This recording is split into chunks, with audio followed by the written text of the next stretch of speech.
Hi, welcome to Can We Talk About That, the local podcast where we break down gender-based violence in our local community of Oxford County. Before we get into today's conversation, I just want to give a quick heads up that we will be talking about things like violence, trauma, and human trafficking today. So please take care of yourself. These are hard topics, so if you're listening to today's episode and you maybe need a break or you want to come back to this episode a little bit later, please feel free to do so. If you or maybe someone you know needs a little extra support after listening to this episode today, please feel free to call the DASO crisis line. The toll-free number is 1-800-265-1938. It is open 24/7 and it's free and confidential. Please like, subscribe, and share these episodes as we learn together and break down gender-based violence. For today's episode, I'm sitting down with Krystal Snider, and I am going to definitely let her introduce her role because she does it better than I will. But for today, our episode is called Hidden in Plain Sight, Understanding Human Trafficking in Our Community. So I'm really excited for this episode because how many times do you get to talk to people about human trafficking? It's not that often, and especially with our kind of local Oxford County or Ontario context too. So to start, can you tell us how you fit in the gender-based violence world? Sure. So first, thanks for having me. Super excited to be here. So my official title is Executive Disruptor. Love it. And I run a training and consulting company that's a private company that specializes in helping communities respond to human trafficking. And so I did work for 15 years in the nonprofit sector before starting my own company, and I have lived experience as somebody who has experienced human trafficking. So I kind of use that work experience and lived experience to help communities like Oxford County respond to human trafficking. Yeah, that's huge. Well, and having your own lived experience too really helps. We need more of that in our field, I think. So maybe to start our episode off, can you explain what human trafficking really is? I think a lot of people are confused by it. It feels like a very scary term. It is, and it is I think it is a scary thing. But I think there is a lot of confusion around human trafficking, just globally. It's not unique to here. But first, there are many forms of human trafficking. So in Ontario and in Canada, we really only focus on sex trafficking, which is what we'll be talking about today. But there are many other forms of human trafficking, which is why human trafficking doesn't fit nicely in the GBV sphere. Okay. So essentially, human trafficking is somebody reaches out or recruits you or makes a connection with you, and they foster that connection through threats, coercion, lies, force, and the purpose of them doing that is to exploit you, usually for money.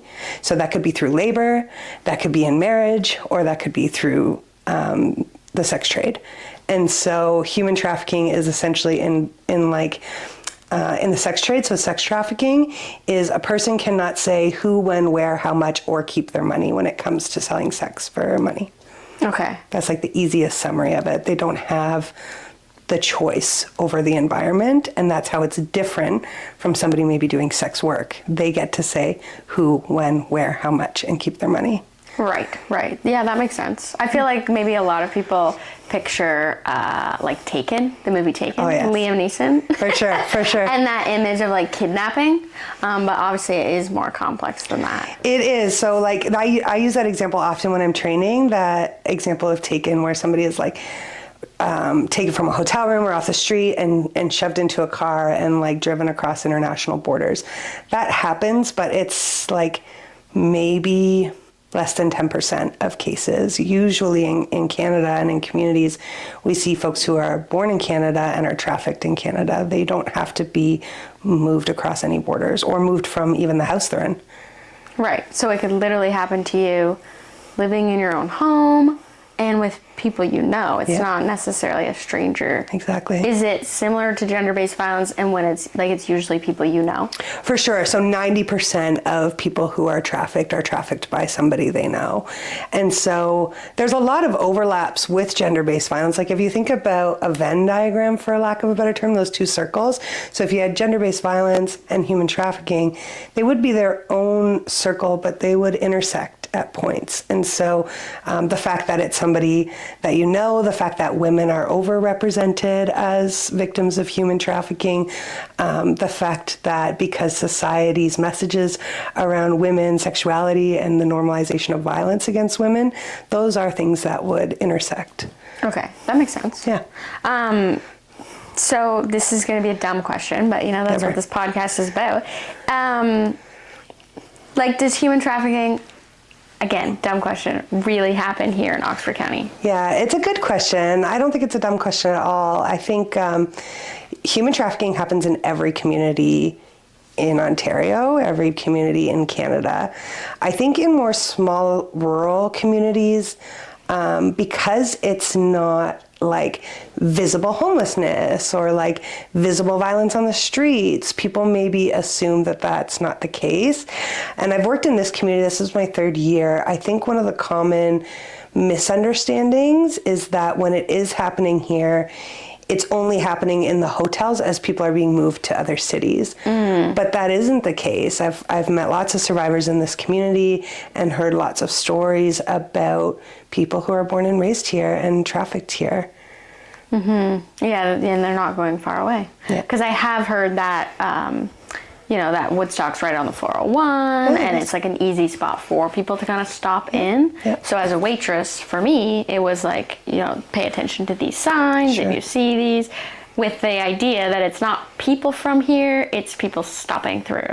Yeah, meanwhile, like one of your coworkers could be experiencing trafficking or being lured. It definitely is true that being on the highway increases the numbers probably of people who come through and do experience trafficking, but I resist the narrative that that's the only way it shows up. Yeah, no, 1,000% that makes sense. Well, and the way you're describing it too, there's some people who might not even know that they're being, they might not describe it themselves as trafficking. Most people wouldn't. So because so much trafficking happens like in an intimate partner relationship, so thinking about gender-based violence and like IPV services, intimate partner violence services, so many folks that they're working with are actually trafficked, but they're seeing it as domestic violence or intimate partner violence. Right. And so there's that reality that many people are trafficked by a romantic partner, but then there's also families that traffic others. There's gang-related trafficking, but all these people have been connected to their trafficker in some way. Right.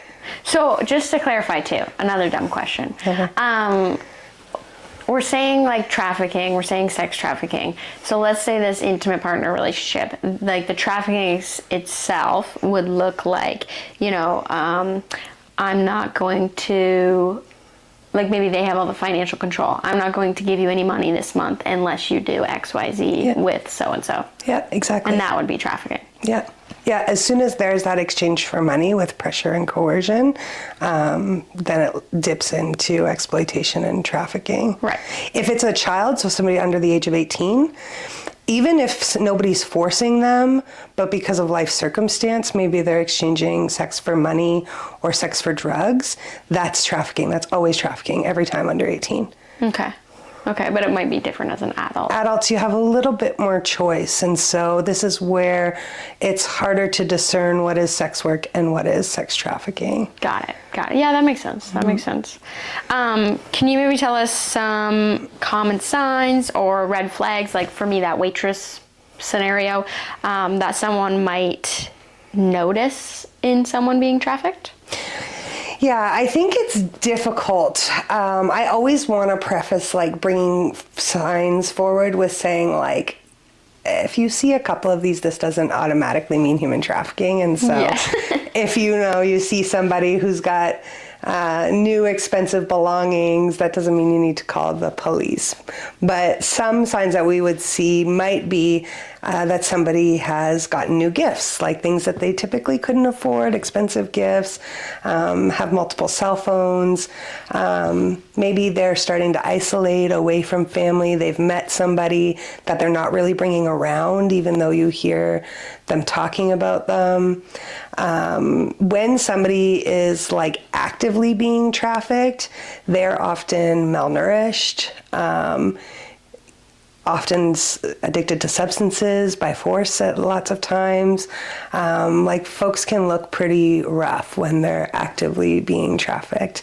And so sometimes we might see a person and their trafficker get into a disagreement, and a lot of people are like, I don't know what to do, or I don't want to step in. That could be something. It may be that this person isn't allowed to answer for themselves. So even in a restaurant, if they're doing all the ordering for them, they're avoiding eye contact. They just seem timid. And I always say to people also, like, just a gut feeling. Sometimes you can look at a situation and be like, oh, something doesn't feel right about that. Those might be things that we're like aware of or working on. Yeah, that makes sense. In cases of trafficking where there's gang involvement, you would see something called branding, which is often like a tattoo or an actual like cattle brand that's marking the survivor as property of the pimp. So sometimes we'll see several girls who have a similar tattoo. And so that means it's called a stable. That means like one or a couple of pimps have multiple girls, and that's how they keep like other pimps and other folks from knowing that, or to know like they're already taken, like they're already that's awful. Person. So scary. Yeah. So, okay, leading into that, then my next question was going to be, let's say I'm online dating. What are the red flags I can look for to stay away from people who might want to traffic me? It's so hard because traffickers are smart, right? So like they're making a ton of money. They make about, I think the figure that's thrown out is $280,000 per year per girl or per person. Yeah, I don't know if that's accurate anymore or whatever, but they essentially make a ton of money, right? Yeah. And so I'm always mindful, like they're investing that money in their own training and their own getting better at recruiting. So it can be difficult because the way that traffickers function is to connect with somebody on like a soul level and get to know you and know about your dreams and your hopes and want to hear about who you are. And so those are not necessarily red flags. That's a normal part of dating. Where it can escalate is with pressure for photos, pressure to pull away from family, pressure to meet all the time. They're calling you all the time. They want your location. Like some of those traditional signs of abuse would be things that would escalate. The challenge is early on, traffickers are trying to understand like what's most important to you, what needs can they meet. So if you're living in poverty, they'll maybe offer to pay rent or buy you groceries or, things like that. And so that becomes tricky because you need to eat more than you need to anything else. So I would say like just somebody who's experiencing pressure from somebody else, especially quick, like within the first couple of weeks, those would be things that you'd want to be aware of. Well, and too, even thinking about someone offering to pay rent or buy groceries or whatever, sometimes if it seems too good to be true, there's something going on. Definitely, but I think the function of trafficking is like, if you are going to lose your housing or you don't have housing or you can't eat because you're hungry, even though it seems too good to be true, you aren't thinking with the logical part of your brain. Right. You're back in your brainstem, which is a survival reptilian brain, because you're surviving. So it doesn't matter what the risk is. Even if you know that's a risk, you need to survive. So that overrides logic, which is what makes it so dangerous. And those people vulnerable. And that's why people in certain communities get trafficked at higher rates. Right. Because if your choice is to die or take this risk, you have to take that risk. Every single person would do it. Yeah. Yeah, 1,000%. Well, and then too, once you're in it, like it's really hard to get out. Can you touch on that? Like why it is so hard to get out? For sure. So part of it is the relationship you have with the trafficker. So like, I'll use myself as an example. I was in foster care. I think like 45 or 65% of trafficked youth were in care beforehand. So being in foster care and having a huge disruption between my family unit left me without a major sense of like belonging, stability, trust, self-worth, self-esteem, body image. All of that was wrapped up into my early childhood trauma. And so when somebody paid attention to me and liked me for everything that I was, and also could give me money so that I could survive. I lived on my own at 14. That was like how I was going to survive. At 14, you can't really work to make a whole lot of money. You don't have adult choices. You can't sign leases. Like, there was a lot of things that needed to happen. Oh, yeah. Well, you're still a child. Right. And so if this person came along and showed genuine interest in me and my success, then definitely like, okay, so if I'm put out a couple of times, at least I'm put out by somebody who loves me rather than doing it alone. Yep. And so then the idea of leaving when my history said, like, being alone is so dangerous, or being with somebody new is so dangerous, or maybe I'll end up back in the system, that didn't seem, if those were the two options that were available to me, this was definitely what I thought was more freeing. Mm-hmm. Well, and what's that saying? Like, the devil you know is better than the devil Always, you don't know. Yeah. And so, like, I think that's a big part of why people don't leave, is because there's not options available. When I think about this community and the work we've done over the last 3 years, the number one issue that comes up as a barrier is there's nowhere to put survivors. Somebody leaves in the middle of the night, where are they going? Victim Services has some support and some money that can help, but it usually ends up people are in hotels. Well, they're trafficked out of hotels. Yeah. And so it's really, really challenging when I always say to people, if you're doing intervention with human trafficking, where are you putting them? If you're going to ask somebody to leave, what are the conditions they're leaving to? Yeah. And so that's systemically, that's part of why people stay. But also I know really, really common for survivors, if there are other victims involved in the case, so other girls or other, like a stable of other working people, you stay because that's your community. As messed up as it is, like, you're worried about each other. And so you don't want harm to come to them because you've tried an attempt to leave. And many traffickers will also talk about threatening your family. Oftentimes people have children with their traffickers, so that becomes a bargaining chip. Yeah. So all of those things influence somebody staying. Mm-hmm. Well, yeah, and just thinking about all that, it's like once you're there, it'd be so hard to leave. That, and like, again, to the service, and I'm a huge fan of services, obviously. That's what I do for a living. But like, if I left, I worked in shelters for 10 years, women's shelters. And at the time, the rules were so intense. Like, you had curfew, you couldn't hold your own medication. Some shelters wouldn't let you hold your own scissors for fear that you would do something. You could only eat when they told you to eat. Like, that's more control than my trafficker had over me. Yeah. So it's also not, we don't have environments that kind of foster that autonomy that people need to heal. Yeah. Well, and that was going to be my next question is, like, in your dream world, what would support, like, effective, helpful support for human trafficking survivors look like? Yeah, so there are models. I don't want to say that that's not happening. There are models. There's just not enough. I think low barrier is really important, meaning like services that understand people are using drugs and will meet them where they're at while they're using drugs. A lot of housing programs won't let people access when they're on substances. But the reality of trafficking is, like, most folks are going to have a substance use issue, and that's not the presenting problem, but it gets treated like the presenting problem. My problem is that I'm trying to flee this crazy situation, and you want me to stop using drugs? No, thank you. Like, let's just stabilize that 1,000%. first. So I think harm reduction services are really important. Outreach services are really important. So I work with London Abused Women's Centre. They're developing an outreach model that would support this community. I think if we can design services that don't increase surveillance over people, that's really ideal. I think, a lot of our services were developed from a good place, but very paternalistic place, and that's really triggering for people who've had control over them. So the more we can give people voice and choice, I think the better they do, while also having our boundaries around safety and those kinds of standards.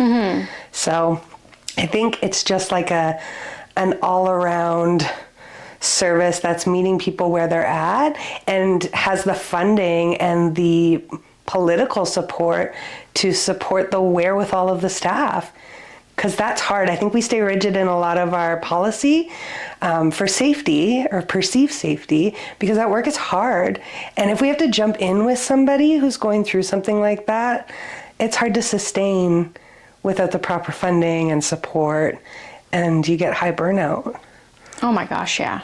Well, and like you said, human trafficking is like its own thing, basically. So you got to know a lot of different things and a lot of different ways to help people than just, let's say, intimate partner violence. And this is why we see, although so many intimate partner violence agencies are doing incredible work with survivors of trafficking, this is why we hear and we see that the model doesn't necessarily apply. Although people might have multiple perpetrators of gender-based violence or IPV, it's in one relationship at a time often. You're talking about groups of people who are traumatized by many, many people every day. Yeah. For sex, for money. And the money piece is a huge difference. That exploitation with the financial piece really creates a different type of trauma that doesn't fit into traditional IPV intervention models. Mm-hmm.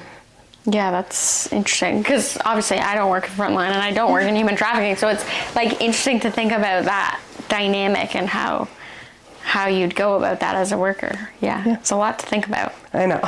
Yeah.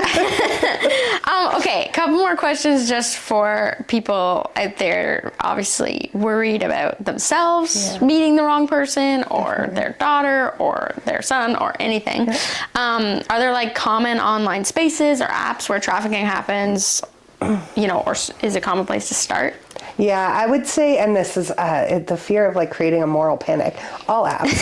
That's fair. Yeah, right? Like, because what I don't want to do is, there's a lot of discourse in the anti-trafficking field about everybody's at risk, anybody could be trafficked, da, da, da. That's true, but it's less likely if you are well connected to your people. Income has some parts to do with it, but not exclusively.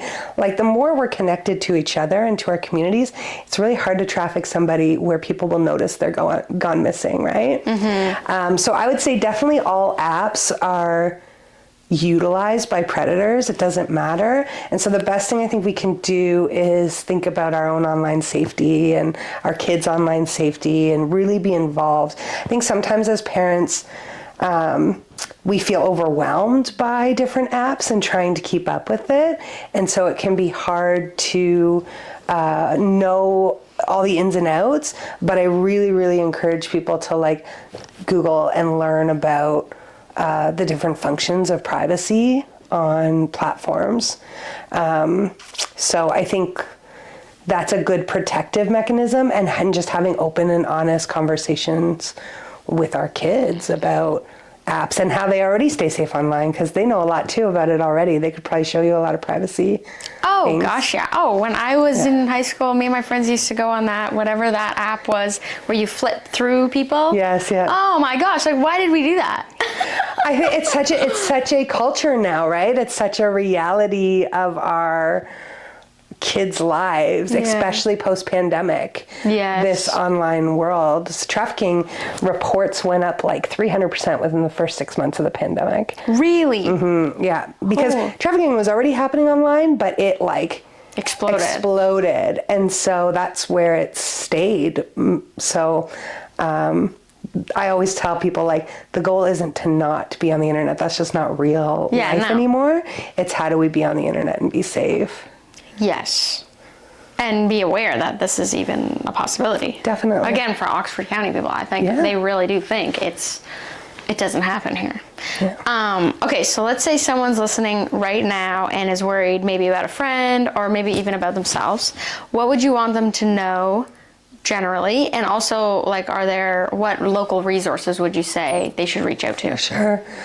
So I think if somebody is worried about somebody else or themselves, like relentless compassion, I think sometimes we can't understand why somebody's making a choice that they're making, but the best way to like stick alongside somebody, and even for ourselves, is to understand like nothing's wrong with me, something's happening to me. Like I fundamentally am not broken. Something is happening and going on for me or to me. In terms of local resources, so DASO has some training on human trafficking and provides support, I think already to survivors. There's a protocol locally.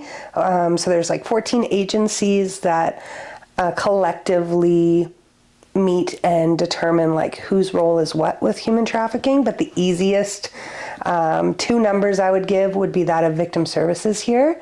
They're open 24 hours, 7 days a week. They have specific anti-trafficking training and funds available for emergency services.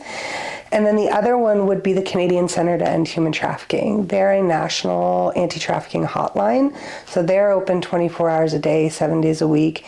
All they do is anti-trafficking work, and they can pull up resources for any community.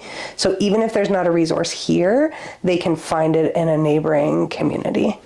So those would be the two that I would say. Yeah, that's really helpful. I'll put those links in the description too. Cool. Okay, so for our last question for the episode, just to wrap up, is there anything hopeful that you'd like to leave listeners with in terms of human trafficking? Yeah, I think like anti-trafficking has been talked about in Canada for maybe 20 years, so it's still pretty new here. But when I first started my work 15 years ago, like you could ask a group of people who's heard of human trafficking, like maybe one or two would raise their hand. That's not the reality now. So even though maybe people don't understand it or don't have a lot of info, people have heard it now. And so that's showing awareness, and it's showing kind of the movement in community awareness. And I think that's really important. I also think it's important for people to know that, yes, human trafficking is really scary. It's really real. It does happen. It doesn't happen to everybody. Because I think when we start to learn about it, we can get really escalated and heightened, and we can respond to each other better from a grounded place. Yes. So it's just to know, like, I'm a survivor myself. Trafficking happened to me. I have two kids, and they're still allowed to go outside. Yeah. Live an okay life on their bikes. Yeah. Just like remembering that although this feels like a new problem, it's been going on forever. Mm-hmm. And so people aren't more at risk today than they were before. Mm-hmm. Yeah. I also think, too, it's just all over the news right now. It's very trendy. Trendy's, I don't know if that's the best word, but it is. That's what it is. But we do that, right? As a society, we go through trends or causes where we bring up, new knowledge and awareness, and we stay there for a while and then move on to the next thing. Mm-hmm. But it is important that it's talked about now. It's just the concern for me always is it being talked about from a grounded place, or is it being talked about as a political ideology, or like a scare the masses? That makes sense. Well, yeah, and I think what needs to be recognized about it is, like, yes, it's really scary, but it's also just like another form of exploitation and another form of abuse. Exactly. Yep. So that's why I included this in the gender-based violence, is because we got to know more about it. And you're right. That's a great way to say it. We need to know more about it while staying grounded so that we can actually do something about it. For sure. Cool. Okay, well, thank you so much for coming on. Thank you. Thanks so much for listening to this episode of Can We Talk About That? We had the absolute pleasure to sit down with Krystal Snider today and get an insider scoop to human trafficking with someone who not only has lived experience but also works in consulting in the field to help nonprofits and other community agencies understand what to do in their community to prevent it but also react to it. If anything came up for you in this conversation after listening to this episode and you need some extra support, please call the DASO crisis line. The toll-free number is 1-800-265-1938. We'll be back with more conversations that help to break down gender-based violence in our everyday lives to hopefully give us insight on how we can prevent it and what we can do about it. We'll see you on the next episode.